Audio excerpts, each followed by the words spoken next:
¿Sabías que la DIAN está esperando a que más de 2 millones de personas declaren renta por el año grabable 2015? No esperes una sanción de la DIAN. Las sanciones son muy onerosas. Te invito a que veas el siguiente video para que sepas si estás obligado o no a declarar renta, si eres residente o no para efectos fiscales y cuáles son los topes que, de acuerdo al decreto 2243, debes cumplir para saber si eres o no declarante de renta.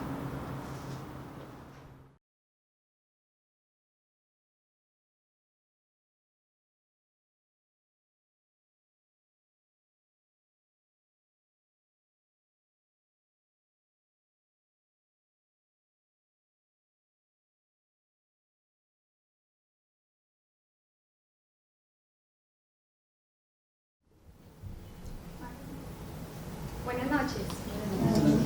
Mi nombre es Milena López. Hacemos parte del equipo de 1+2 Consultores. Vamos a dar una charla con relación al tema de renta personal natural 2015. ¿Qué pretendemos con la charla? Nosotros no les vamos a decir cómo van a liquidar su declaración de renta, ni mucho menos, sino que le queremos dar pautas para que ustedes sepan cómo planear fiscalmente y financieramente su declaración de renta. Es importante. Muchas personas nos preguntan cada vez que se va a llegar el vencimiento de su declaración de renta, qué documentos tienen que presentar, qué tienen que hacer. Hoy tuvo que pagar un montón de plata por impuestos, pero no supo por qué tuvo que pagar esa plata por impuestos y no previó financieramente lo que tenía que pagar, o cuando se ponen muy contentos porque les dio un saldo a favor. Lo importante es que ustedes planeen fiscalmente su impuesto de renta y saber si realmente deben o no declarar. Eso es importante. Esa es nuestra charla de hoy. Espero más que nosotros dictar aquí una cátedra, que sea un tema de conversación, que ustedes aquí planteen todas las inquietudes que ustedes tienen con relación al tema de su declaración de renta. El caso puntual es muy importante porque ayuda a alimentar y ustedes tener el horizonte claro de lo que deben hacer o lo que no deben hacer. Planear significa que yo me voy a adelantar a algo, ¿cierto? En esa planeación, eso es lo que nosotros queremos invitarlos hoy y enseñarles cómo lo deben hacer. Eso es nuestro objetivo. Ya la liquidación del impuesto es un tema también que requiere un análisis porque es de acuerdo a la particularidad de la persona y la DIAN dispone pues para ello obviamente su normatividad, que bastante compleja sí es. Entonces aquí no vamos a analizar el artículo en el estatuto tributario, sino que lo que queremos es decirles a ustedes qué es lo que tienen que hacer como personas naturales. Planear si realmente durante el año 2016, que se lo van a reportar a la DIAN, en 2017 estamos bien, vamos bien, si debo comprar, es que yo quiero comprar un apartamento de 300 millones, ¿cómo lo hago? ¿Qué impacto tiene eso en lo que yo le debo reportar a la DIAN? Vale, ese es nuestro objetivo. Mi compañero Ricardo va a ser quien les va a dar la conferencia, pues el conversatorio, y esperamos que sea de todo la expectativa que ustedes traen pues para el conversatorio. Vale, muchísimas gracias.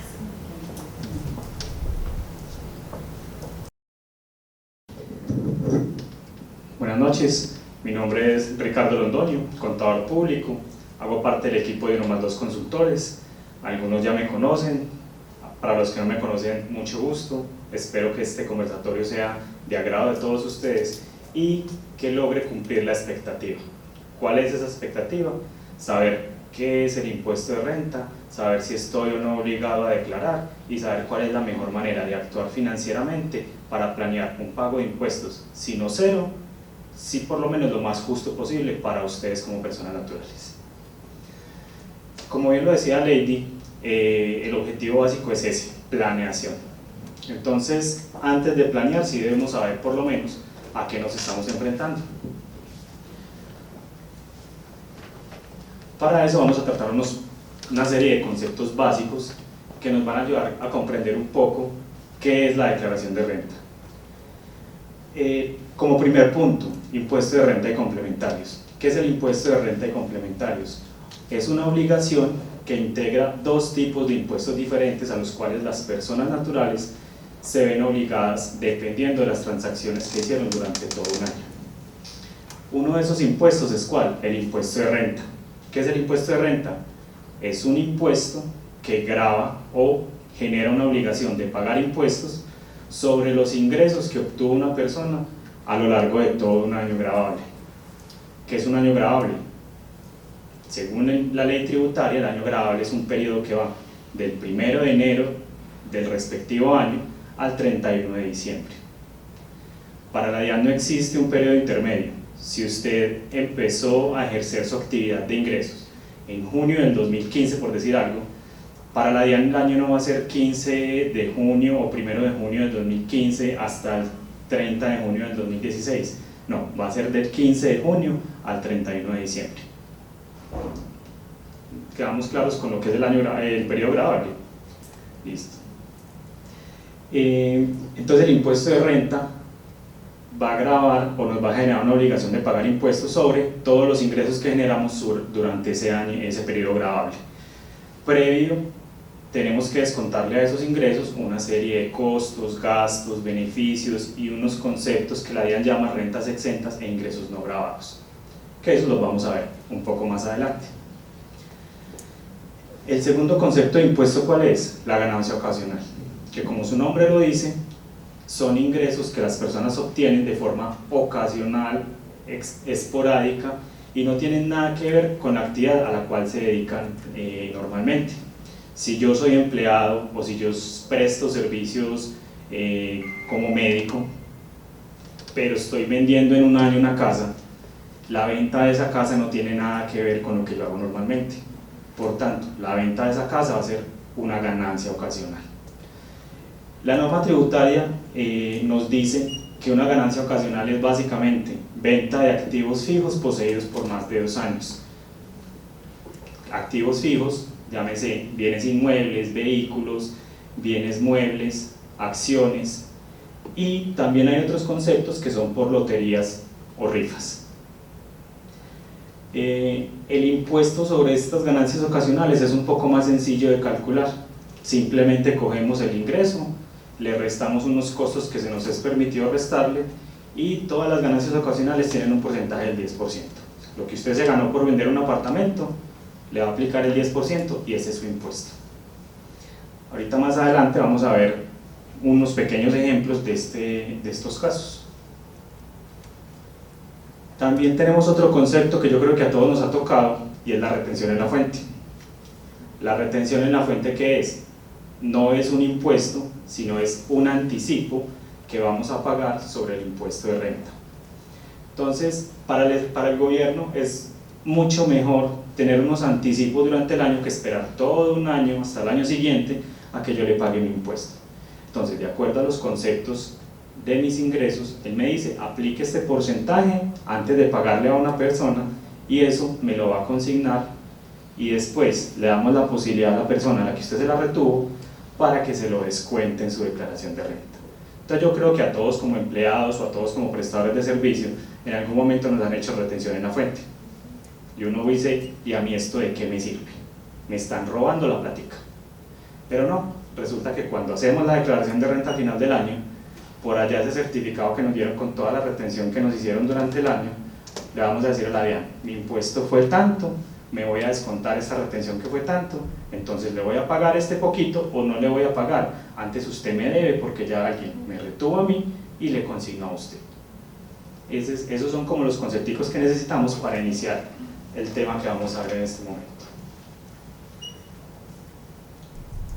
Bueno, es importante que sepamos que para la DIAN hay una serie de clasificaciones que tenemos que hacer para saber cómo vamos a calcular nuestros impuestos. O sea, primero tenemos que saber quiénes somos para saber qué vamos a hacer. Entonces, ¿qué nos permite estas clasificaciones? Ubicarlos. ¿Cuáles son esas clasificaciones? Primero que todo, si somos residentes en Colombia. Y segundo, si somos empleados o tenemos otra categoría de acuerdo a la norma tributaria. Primero que todo vamos a mirar el tema de residencia fiscal. La residencia fiscal según la norma tributaria, aplica exclusivamente para reconocer si una persona tiene que cumplir una obligación de declarar sus ingresos y sus bienes dentro del país y los que tiene por fuera del país. Entonces la residencia fiscal la determinamos de acuerdo a dos puntos de vista. El punto de vista de un extranjero que está en Colombia en este momento y necesita determinar si es residente fiscal para efectos de hacer su declaración de renta, o de un nacional que ha estado por fuera del país y necesita saber si por sus ingresos en el país y sus ingresos en el exterior tiene que declarar y cómo lo tiene que hacer, porque ser residente o no ser residente genera unos tipos de obligaciones diferentes. Entonces iniciemos determinando para una persona natural extranjera cómo sabemos si es residente fiscal colombiano. Solamente tenemos dos criterios para determinar si el extranjero es residente fiscal. Primero, residir en el territorio nacional en forma continua o discontinua por más de 183 días calendario durante un periodo de 365 días calendario consecutivos. ¿Qué quiere decir todo esto? Digamos que una persona es extranjero, tiene nacionalidad norteamericana y se viene para Colombia, viene a hacer unos negocios en Colombia o simplemente se radicó en Colombia. Llegó, por decir algo, el 1 de octubre. Del 1 de octubre vivió en territorio nacional hasta el 31 de diciembre de 2015. Si contamos, vamos a tener 90 días desde el 1 de octubre hasta el 31 de diciembre, teniendo en cuenta que en Colombia, para la norma fiscal y la norma laboral, los meses son de 30 días. ¿Listo? Entonces, si contamos, son 90 días. Si lo fuésemos a mirar desde ese punto de vista, al terminar el año ya no tendríamos que seguir contando porque ya se acabó el año, ¿sí?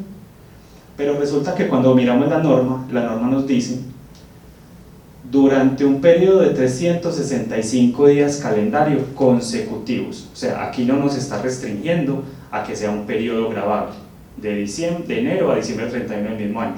Aquí nos está diciendo 365 días calendario. Entonces resulta que en enero 1 de 2016 nosotros tenemos que seguir contando el tiempo en que la persona estuvo viviendo en Colombia. Contamos enero, contamos febrero y contamos marzo. Eso nos da 180 días. ¿Listo? Por allá en abril, el 3 de abril, la persona se acordó que después de los 183 días era residente fiscal en Colombia. Entonces, ¿qué dijo? Yo no quiero ser residente fiscal, yo no quiero pagarle impuestos a la DIAN, compré mi tiquete y me voy a ir del país. Pero resulta que el tiquete se lo dieron para el 4 de abril. Entonces él muy contento cogió el avión el 4 de abril a las 6 de la mañana y se fue para Estados Unidos. ¿Y qué dijo? Ya, hasta aquí paró mi obligación.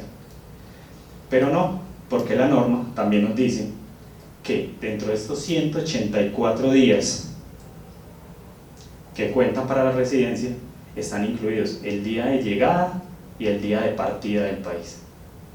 Entonces yo tengo que contar el día en que llegué y el día en que me voy a ir, independientemente que me haya ido a la 1 de la mañana o a las 8 de la noche del mismo día. Entonces resulta que esta persona, para la norma tributaria, ya es residente fiscal. ¿Por qué? Porque estuvo dentro del país más de 183 días calendario, independientemente que haya sido una parte en 2015 y otra parte en 2016. ¿Qué es lo que pasa en este caso?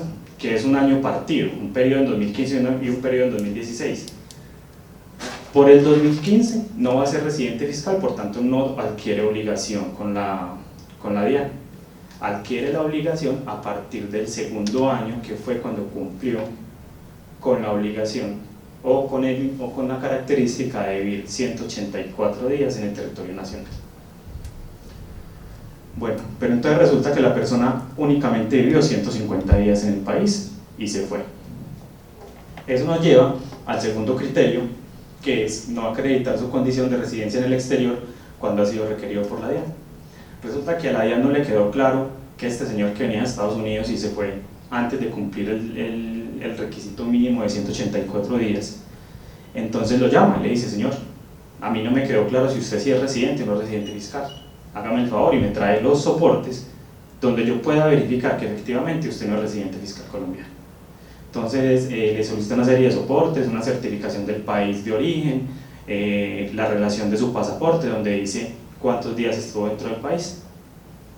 Si usted lleva todos sus documentos y efectivamente la DIAN lo comprueba, usted no es residente fiscal.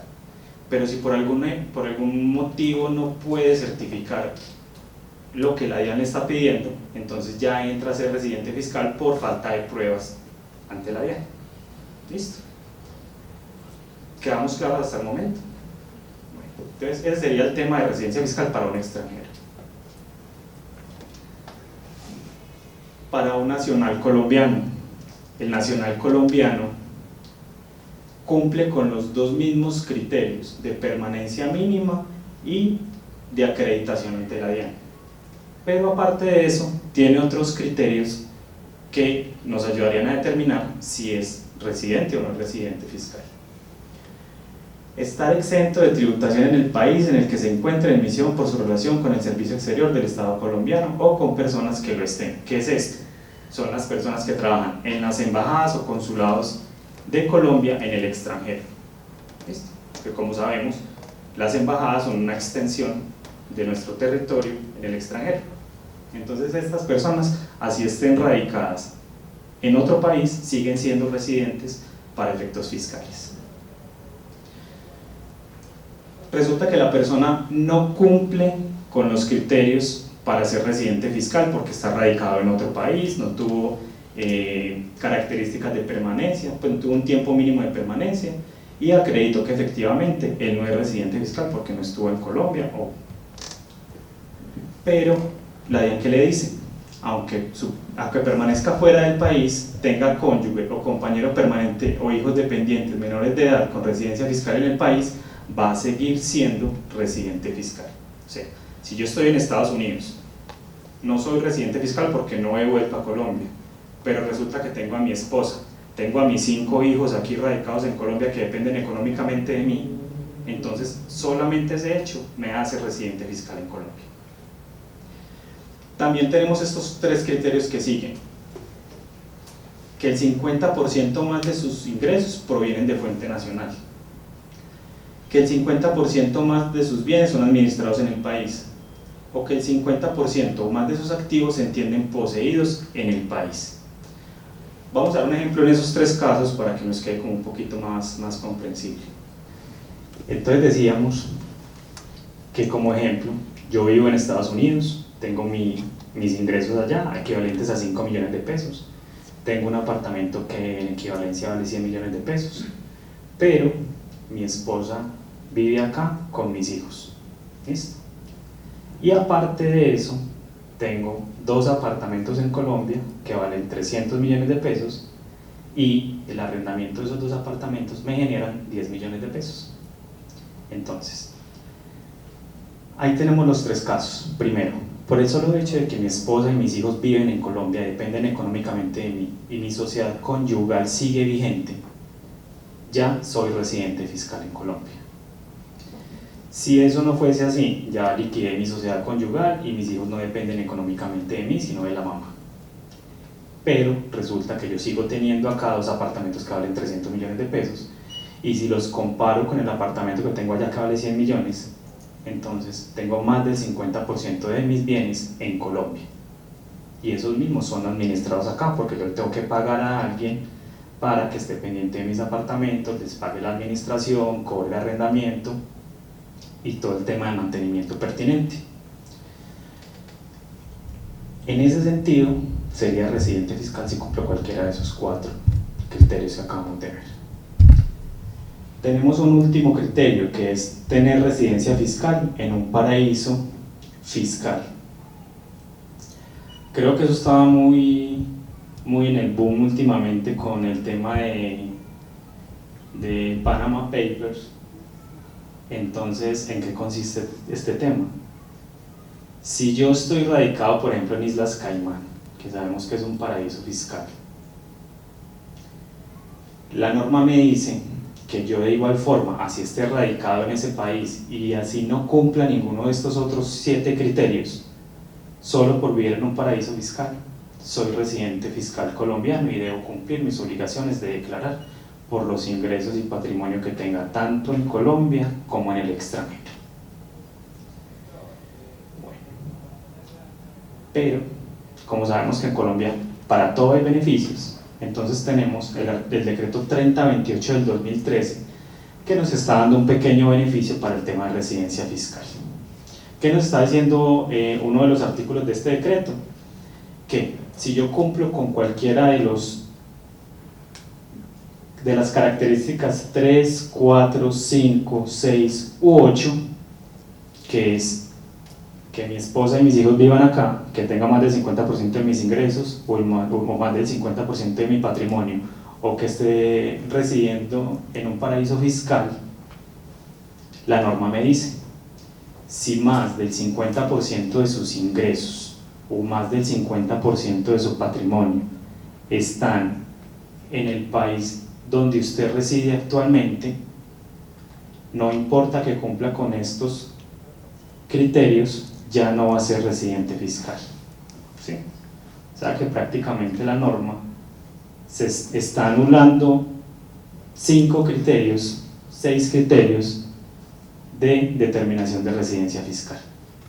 Entonces, si el 50% de mis ingresos o de mi patrimonio está en el país donde estoy radicado, no importa que mi esposa y mis hijos estén acá, no importa que el 50% de mis ingresos sean de fuente nacional, el 50% de mi patrimonio esté radicado en el país, porque si miramos bien, es algo excluyente. Yo no puedo tener más del 50% de mis ingresos y mi patrimonio en el exterior y al mismo tiempo tenerlo acá.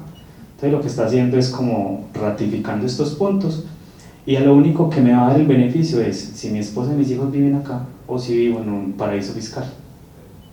Listo. Quedamos claros en la residencia fiscal. ¿Tenemos alguna duda? Bueno, esa es la primera clasificación que yo debo hacer como persona natural, si soy residente o no fiscalmente en Colombia. ¿Eso qué me va a ayudar a determinar? ¿Qué ingresos y qué patrimonio debo declarar debo declarar por cada año gravable? Entonces, si yo no soy residente fiscal, si soy un extranjero que simplemente viene al país y no cumplo para ser residente fiscal, solo tengo que declarar los ingresos y el patrimonio que tenga en Colombia. O sea, a la DIAN no le interesa lo que tenga en mi país de origen. Pero si soy residente fiscal, debo declarar tanto mis ingresos de fuente nacional, mi patrimonio que tenga en el país, más lo que tengo en el extranjero. Pero entonces un extranjero que venga y termine siendo residente fiscal me va a decir, pero es que la DIAN es muy ladrona, ¿cómo me va a poner a pagar impuestos acá si yo pagué impuestos sobre eso en mi país? Tiene razón, pero no, porque entonces la norma que nos dice, usted tiene que declarar tanto lo que tiene acá como lo que tiene allá, pero entonces cuando liquide su impuesto me va a coger lo que usted pagó en su país de origen y lo va a restar del impuesto que le dio acá. Ese es el beneficio que yo le doy. Yo lo único que quiero es que usted me diga qué tiene y qué se está ganando. ¿Por qué? Muchas personas dicen, ¿cuál es el interés de la DIAN en poner a declarar a todo el mundo? Si yo me gano máximo 40 millones de pesos al año, mi impuesto va a ser mínimo con relación al de una empresa. Tienen toda la razón, muchas personas ni siquiera tienen que pagar, es más el costo de hacer la declaración que el impuesto que tienen que pagar. ¿Cuál es el objetivo que hay detrás de todo esto? La DIAN necesita confirmar la información de las declaraciones que le están entregando las empresas y las entidades más grandes del país, cruzándola con la información que le estamos dando nosotros como personas naturales. Entonces hay una figura que se llama información exógena, que es una información, todas las transacciones que hacen las empresas y los entes públicos y privados en el país, notarías, cámaras de comercio, entidades financieras, entidades de transporte y tránsito, y todas estas entidades le dicen a la DIAN cada año, venga, este señor me compró un apartamento y aquí está el número de la escritura, este señor vendió un vehículo y aquí está la matrícula del vehículo, este señor movió por su cuenta 200 millones de pesos en el año y tiene un saldo de tanto. Cuando nosotros presentamos la declaración, la DIAN ya tiene por la cédula de cada uno de nosotros cuáles fueron más o menos las transacciones que se hicieron, Y si hay algo, cuando él va y compara la declaración de nosotros con lo que le reportaron las empresas y las entidades y no cruza, entonces empieza a hacer el requerimiento. Venga, señor Pedro Pérez, hágame el favor, es que a mí no me cuadra, aquí me dice que usted compró un apartamento y usted no me está mostrando eso en su patrimonio. Cuénteme qué pasó. Entonces hay dos alternativas. Usted lo compró y no lo declaró, entonces tiene que entrar a corregir su declaración, a pagar unas sanciones y a reflejar de igual forma lo que no quiso reflejar desde el inicio. O usted dice, yo nunca compré ese apartamento, esa información no es mía. Entonces, ¿qué tiene que hacer la DIAN? Ir y cruzar con la persona que le dio la información y preguntarle, venga, usted me está diciendo que el señor Pedro Pérez le compró un apartamento, pero él me dice que no, deme las pruebas donde le compró el apartamento. ¿Qué pasa ahí? La DIAN está cruzando con las empresas y con las entidades que la información que están aportando sí es correcta, porque puede ahí descubrir que una empresa puede estar jugando en impuestos millones de pesos que sí son significativos para el Tesoro Nacional. Entonces, ese es el objetivo que tiene la DIAN al momento de hacernos declarar a todos, así sea por menores ingresos. ¿Listo? Vamos con otra clasificación, y es quiénes somos nosotros tributariamente. Resulta que en su afán de simplificar la norma tributaria, la DIAN dice que ahora, antes éramos tres clasificaciones: asalariados, trabajadores independientes y personas con menores ingresos, ¿sí? Ahora la DIAN dice, no, resulta que ya no son esas tres clasificaciones, ya son otras tres clasificaciones. Somos empleados, trabajadores por cuenta propia y otros. ¿Qué son esos otros? Un costal que ya vamos a ver qué echamos en ese costal. Entonces nos dice, empleados, y empleados nos lo divide en tres conjuntos diferentes.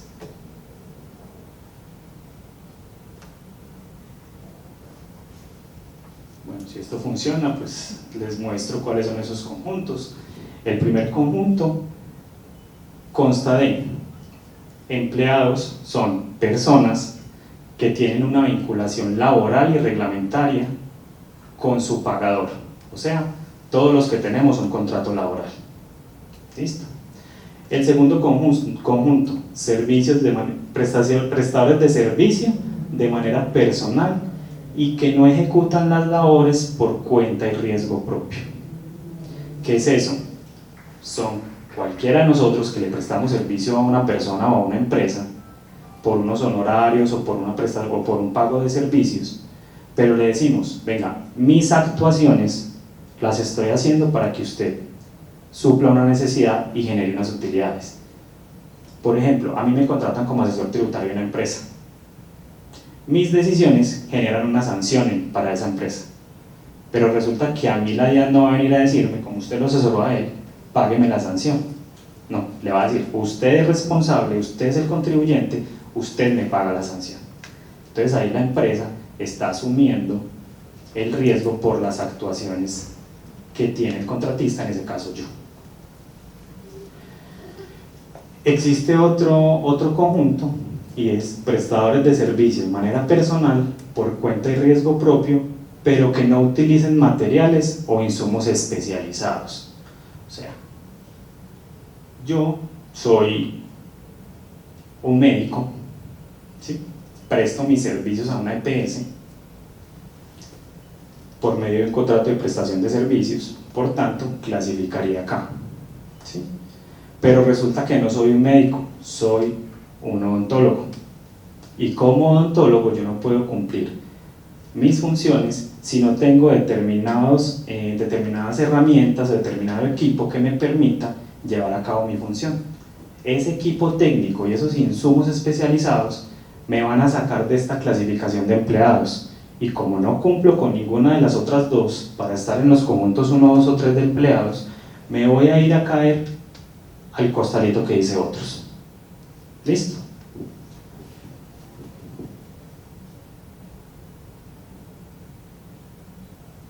Entonces aquí ampliamos un poquito pues la clasificación.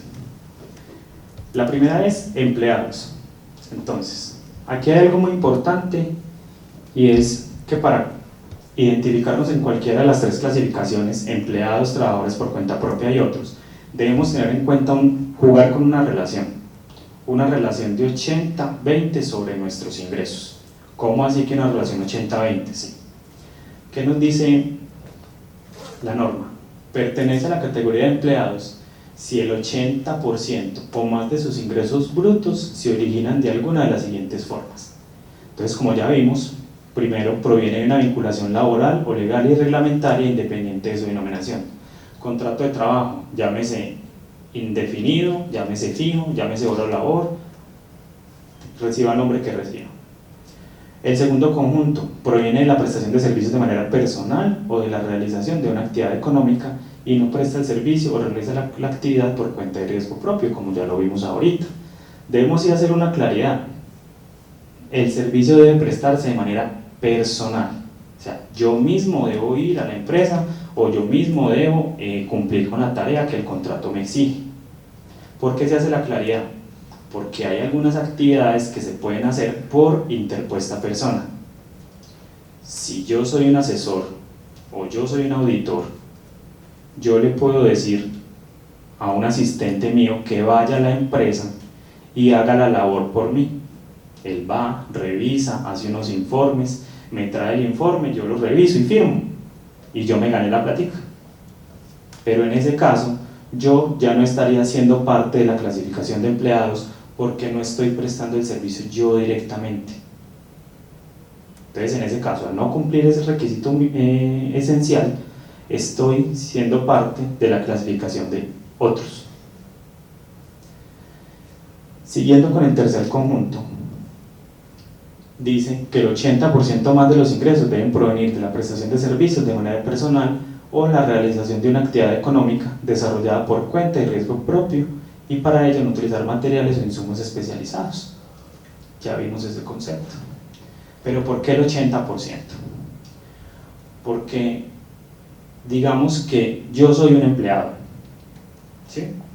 Me gano 10 millones de pesos al mes, pero al mismo tiempo tengo en el centro de Medellín una venta de películas, una venta de insumos eléctricos, una venta de ropa, cualquier cosa que me genere otro ingreso, pero resulta que por esa actividad yo solamente estoy ganando 1.000 millones de pesos. Entonces ahí yo empezaría a decir dónde me clasifico. Entonces yo soy comerciante, me clasifico como trabajador por cuenta propia, me clasifico como otro, me clasifico como empleado, y entonces voy después y hago otra clasificación por mi salario. No, entonces la norma le está diciendo, si usted hace dos actividades diferentes, una como asalariado y otra como independiente vendiendo mercancías, usted va a sumar sus ingresos y va a hallar cuánto es el 80% de esos ingresos y de dónde provienen. Para nuestro ejemplo, como vemos que los 10 millones son casi el 90%, más del 90% de nuestro total de ingresos, vamos a decir que pertenecemos a la categoría de empleados, porque más del 80% de mis ingresos son parte de una vinculación laboral y solamente el 10% de mis ingresos vienen de la venta de productos al detalle. Otro caso importante es para los que acá somos profesionales independientes o profesionales liberales, que son, por ejemplo, los contadores, los abogados, los ingenieros, ¿qué más? Profesionales de la salud. El ejercicio de profesiones liberales será clasificado dentro de la categoría de empleados siempre que estos ingresos correspondan en un porcentaje igual o superior al 80% del total de ingresos del profesional. O sea, es exactamente lo mismo. ¿Listo? Acá seguimos con la clasificación de trabajadores por cuenta propia. Es la otra clasificación. Entonces, ¿qué nos dice? Vuelve y juega con el 80%. Entonces ya vamos a lo contrario.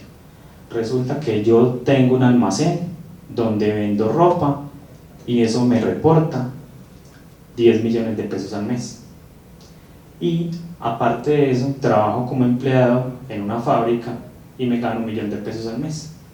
Si vemos la relación, aquí ya la relación se hace al contrario, ya es inversa, ya el 80% de mis ingresos no corresponden a una relación laboral, ya no corresponden a una prestación de servicios personales, Por tanto, ya no se clasifica como empleado, ya se clasifica como trabajador por cuenta propia. La norma nos dice que los ingresos deben provenir un 80% de la realización de solo una de las actividades económicas señaladas en el artículo 340 del Estatuto Tributario.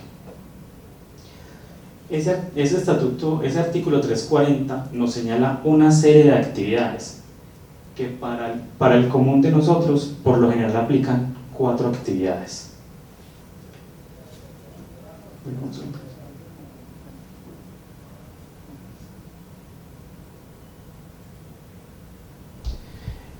Aplican principalmente ¿cuáles?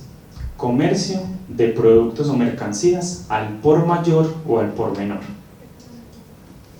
Bueno, entonces ahí vemos, son actividades deportivas y otras actividades de esparcimiento, actividades agropecuarias, de silvicultura y pesca. Como les decía, comercio al por mayor y al por menor, comercio de vehículos automotores, accesorios y productos conexos, construcción. Otro que aplica sería la manufactura alimentaria, servicios de transporte, almacenamiento y comunicaciones, y servicios de hoteles, restaurantes y similares. Pues dentro de lo normal, dentro de lo más común en las personas, esas serían las actividades que más se ven. Tenemos otras muchas pues que por lo general se ve muy poco. La minería casi no se ve, los servicios financieros por lo general es para comisionistas de bolsa y personas que manejan productos financieros. Entonces, si yo desempeño cualquiera de estas actividades, solo una de ellas, y el 80% de mis ingresos proviene de una de estas actividades, soy un trabajador por cuenta propia. Pero entonces ustedes me dirán, bueno, y si yo tengo un hotel y también vendo mercancías al por menor, como la norma dice, solo una de las actividades, entonces me voy a ir a la categoría de otros, porque ya no cumplo los requisitos para estar en esta clasificación. El trabajador por cuenta propia también me dice que debo tener en cuenta unos topes mínimos de ingresos y unos topes mínimos de patrimonio. Si yo excedo esos topes, que son para el 2015, renta gravable alternativa, ¿eso qué es? La utilidad. Yo cojo mis ingresos, le resto mis costos y deducciones y me da una renta gravable, una utilidad de 763.533.000 pesos en el 2015. Si yo paso de esa cifra, ya no soy trabajador por cuenta propia, ya soy millonario, perdón, ya me clasifico en otros. Y mi patrimonio líquido debe estar por encima de los 339.348.000, por encima no, por debajo, perdón, para poder aplicar a la categoría de trabajador por cuenta propia. Bueno, esta es la tercera clasificación. Entonces, como vimos que las dos clasificaciones anteriores tienen unos requisitos de porcentaje de ingresos que deben ser mayores, deben ser iguales al 80% más en una relación laboral o en una relación de prestación de servicios que no requiera insumos ni equipos técnicos y que sea prestada por cuenta y riesgo propio. Entonces, si yo no cumplo ninguno de esos requisitos para ser empleado, debo venir y meterme en esta clasificación que se llama otros. En otros, ¿quiénes están? Las personas naturales que en su condición de notarios presten el servicio público de notariado. La ley dice que exclusivamente las personas, cualquiera que sea la proporción de sus ingresos, tienen que ir en esta categoría. Personas naturales nacionales o extranjeras residentes en el país cuyos ingresos correspondan únicamente a pensiones de jubilación, invalidez, vejez, sobrevivientes y riesgos laborales. Si yo soy pensionado y solamente mis ingresos o la mayoría de mis ingresos provienen de mi pensión, voy a estar clasificado en la categoría de otros. Servidores públicos diplomáticos, consulares y administrativos del Ministerio de Relaciones Exteriores. Todas las personas que trabajan en embajadas, consulados, deben clasificarse en esta categoría. Sucesiones ilíquidas de causantes nacionales extranjeros que en el momento de su muerte eran residentes en el país. ¿Qué es esto? Resulta que yo soy persona natural, estoy obligado a declarar, pero fallecí antes del 31 de diciembre.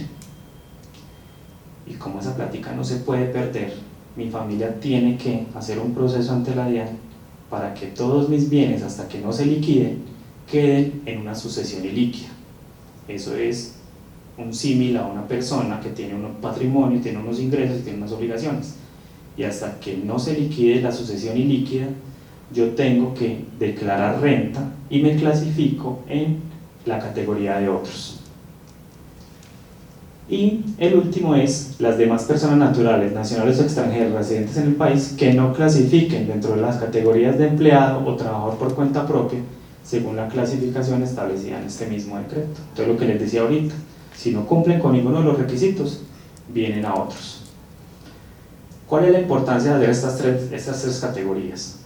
Dependiendo de dónde me clasifique, si en empleado, trabajador por cuenta propia u otro, voy a tener una forma diferente de liquidar el impuesto y unos formatos, unos formularios en los cuales debo declarar el impuesto.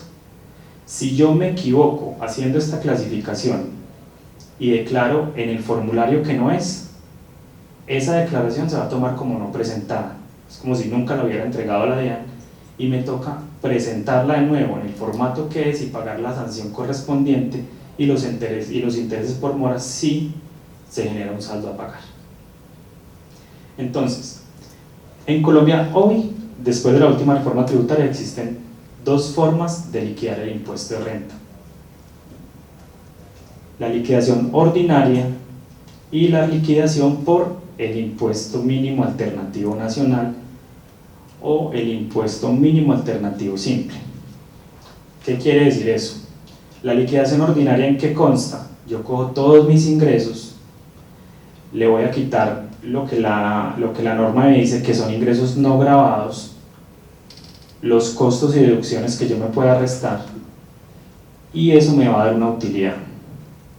Esa utilidad yo la voy a ir a comparar con una tablita que tiene el estatuto tributario y me va a decir, de acuerdo a esa utilidad, cuánto tengo que pagar por impuesto. ¿Sí?